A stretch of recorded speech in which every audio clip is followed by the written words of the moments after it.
Welcome back to the Real News Network, and welcome back to Reality Asserts Itself. We're continuing our discussion with Ali Abunimah. He's the co-founder and executive director of Electronic Intifada. Thanks for joining us again.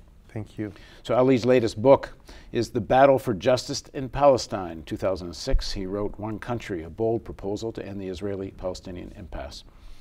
So as I mentioned at the end of the last segment, when I was in Ramallah, I guess it's about 4 years ago, I was kind of taken aback by how wealthy parts of Ramallah look like. In fact, cranes everywhere, and there's buildings going up, and apartment buildings, and you go to one area where some of the Fatah elite and government, but others, other buildings I think are owned by Palestinians, emigres who have made a lot of money abroad, and they're buying condos and buildings. Anyway, it looked kind of like Beverly Hills. And so talk about the sort of struggle within Palestine itself about where Palestine's headed.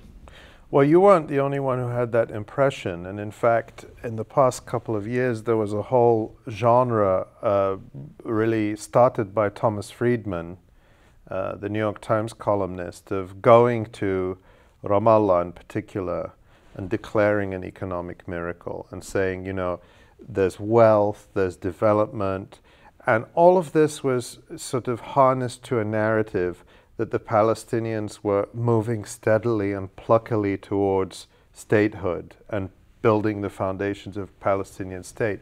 And it was an entirely bogus narrative. The reality is, what you saw in Ramallah is the fruit of a very small elite that has gotten very wealthy. And these are people who benefit from sort of the revolving door of the Palestinian Authority.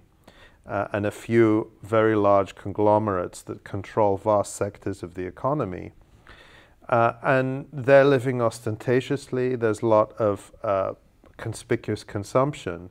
But the reality for the vast majority of Palestinians in the West Bank and in Gaza was increasing poverty, increasing dependence on humanitarian aid as the productive base of the economy was systematically destroyed by Israel in Gaza and also in the West Bank, and mass unemployment.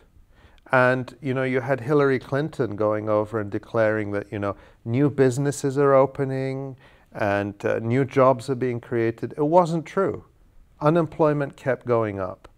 And I wanted to burst this false narrative in the book and show that actually what was going on was this small elite, aided by the United States and working pretty closely with Israel, getting rich and actually increasing Palestinians' dependence on Israel and helping Israel increase its control over the Palestinians' economic life while wrapping it in the Palestinian flag and declaring that, you know, a five-star hotel in Ramallah is somehow a step towards Palestinian sovereignty and independence. And so and there's this very sort of the sense that, you know, whatever is good for business and good for investors is somehow good for everybody. Yeah, it's just trickle-down economics, except it doesn't trickle down. It's what Arundhati Roy has called gush-up economics, and that has proven very effective in India, in the United States, and in Palestine. And, you know, we don't talk about it in Palestine. We talk about, you know, borders and land and settlements and refugees and all those things that are, you know, absolutely fundamental to people. But what I also wanted to point out is that all this is also going on just as it is everywhere else in the world. And Palestinians have to find a way to tie their struggle for economic democracy and social justice to that global effort. This stratum in the West Bank and also in Gaza, there's, you know, people have made millions of dollars in the current situation in Gaza in spite of the siege. In fact, they're making money in some ways because of the siege and their control over what's coming through the tunnels. And much more, you know, the whole NGO business and all the aid money that comes in, and, you know, various people have made a lot of money out of the status quo. And in fact, that stratum that's made a lot of money out of the status quo, don't they want the status quo? They might not like what might come next. They could lose some of that privilege.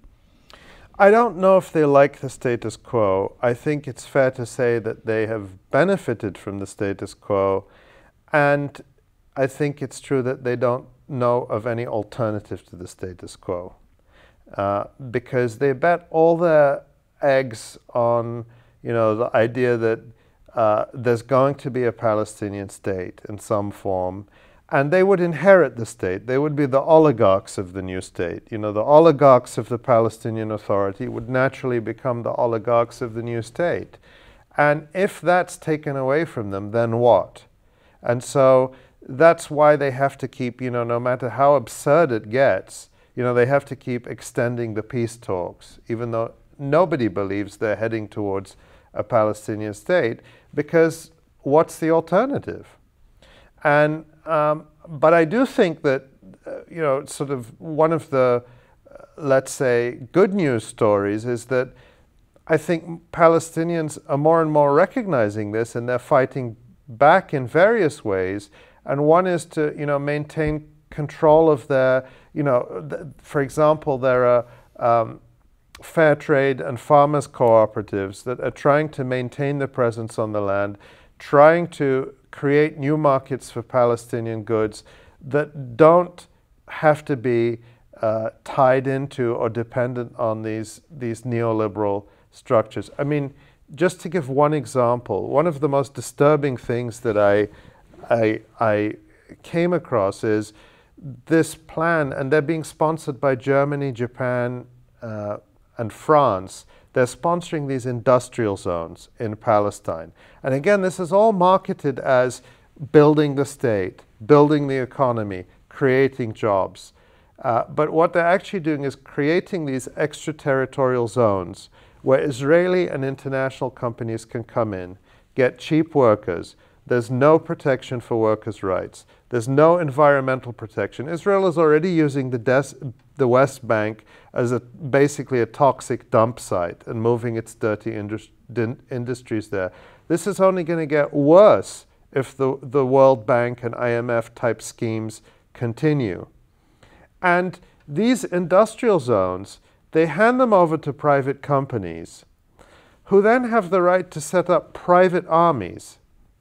And nobody can come in without their permission. No Palestinian officials can come in. So in essence, you're going to have private corporations on Palestinian land who have more sovereignty than the Palestinian Authority. And they don't have to pay taxes. They get export tariff-free access to world markets. And this totally undercuts and destroys indigenous Palestinian businesses. This is what's happening now, and so part of what I wanted to do is sound the alarm and say, heaven forbid Palestinians get a state, because if they do, it's going to be as ugly or worse than what they're already going through. And it's all going to be wrapped up and packaged with a ribbon, from the IMF and the World Bank, who are going to say to Palestinians, what are you complaining about now? You got what you wanted. It's kind of what the Israelis say to the people of Gaza. You wanted us out, so we got out.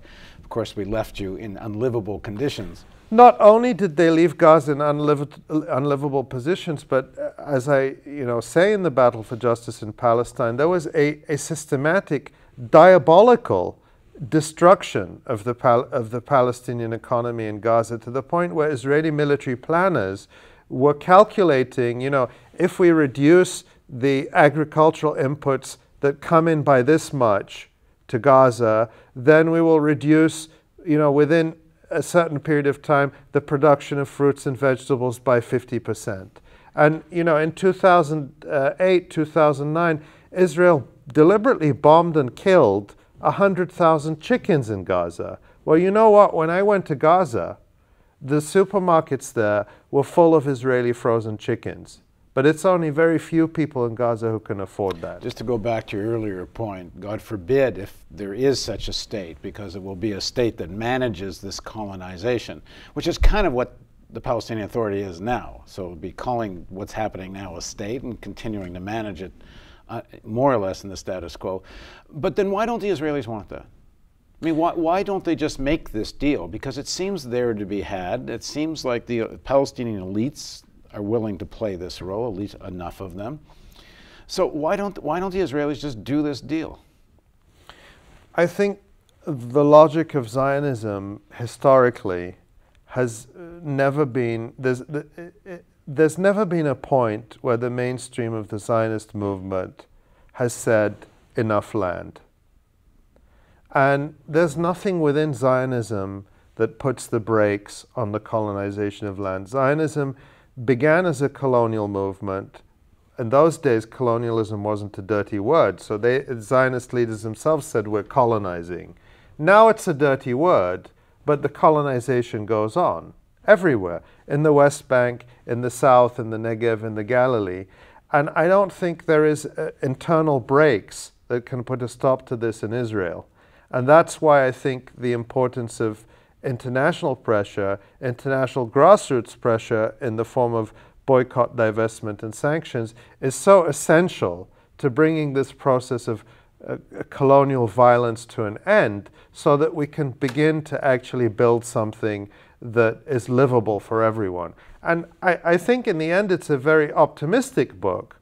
Omar Barghouti, one of the best-known boycott, divestment, and who we've interviewed on the Real News several times. Right. So Omar Barghouti said that the book offers educated hope. And to me that was, in a sense, the best compliment, because yes, I write about a lot of things that are difficult and disturbing and painful, but ultimately it's in the service of making an argument that radical transformation for the better is within our grasp in the next few years. Okay, in the next segment of our interview, and last, we're going to look at what does that reasonable hope, is that the phrase? Reasonable hope? Educated hope.